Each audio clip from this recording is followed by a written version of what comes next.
బాబు ప్రసాదాలకి లైన్లో రండమ్మా. అబ్బా ఏ ఉన్నావయ్యా. హై ప్రసాదం పెడుతున్నారు. కేరళ నుంచి తీసుకొచ్చామండి ఆ విగ్రహాన్ని. పక్క తప్పక వినాయక. భాస్కర్ కిరణ్ గారు అని మా మామగారి తాలూకా. అంటే ప్రెసిడెంట్ గారి తాలూకేగా. అందుకే రా విఐపి రేంజ్ లో తీసుకొచ్చా. అయితే వెళ్ళి లైన్లో నిలబడమను. వినబడలేదా? వెళ్ళి లైన్ లో నించోమను. ప్రెసిడెంట్ గారి తాలూకా అని తెలుసుకోండి ఇలా మాడదండి భాస్కర్. ప్రెసిడెంట్ వచ్చినా సరే లైన్లో నుంచోవాల్సిందే. నిన్ను మనోజ్ లైన్లోనేగా నుంచుంటా. వెనక్కెళ్ళు. ఇప్పుడేమైంది భాస్కర్ లైన్ లో నుంచున్నాడుగా.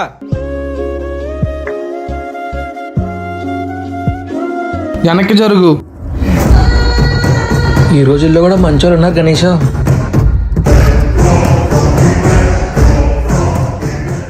ప్లీజ్ అంకుల్ పోనీ అదిగోండి రామ్ గడి పందిరి అక్కడ ఉంది, వెళ్దాం పదండి. మా కమిటీలో ఉన్నోడు లేనోడు అంటూ ఏముండదు, అందరూ సమానమే. అయినా వాళ్ళు కాబట్టి నోటితో సమాధానం చెప్పారు, మేమైతేనా చెప్పుతో కొట్టి సమాధానం చెప్పేవాళ్ళం.